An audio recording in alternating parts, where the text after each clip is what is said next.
বিদ্যুতৰ বেইমানি লুকাভাকু আৰু গেলি যোৱা দেহৰ টুপ টুপ ঘামৰ কৃত্ৰিম বৰষুণ। ৰ'ব মই আপোনালোকক কবিতা আবৃত্তি কৰি শুনোৱা নাই। মোৰ এই সুন্দৰ মাতত কবিতা শুনিলে আপোনালোক যে আঁতৰতে পলাব সেইটো মই জানো। বহুত গৰম পৰিছে নহয়নে?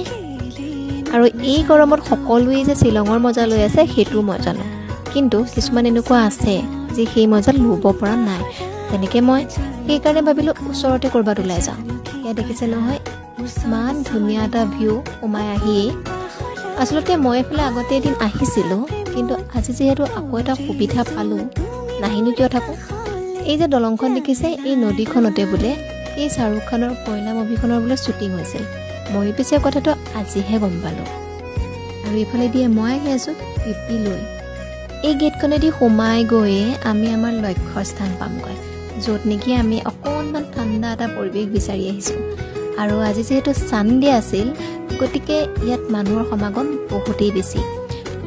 ইয়াৰ অৱশ্যে মই পানীত নমা নাই, তথাপিও ইয়াৰ ওচৰলৈ গ'লে যিটো ঠাণ্ডা বতাহ আহে, উভতি আহিবলৈ আৰু নকয় জানে, কিন্তু আহিবতো লাগিবই। আৰু আহি আমি এটা ইমান ধুনীয়া জেগাত বহিছিলোঁ, অলপ কিবা কিবি খাইছিলোঁ, কি ধুনীয়া।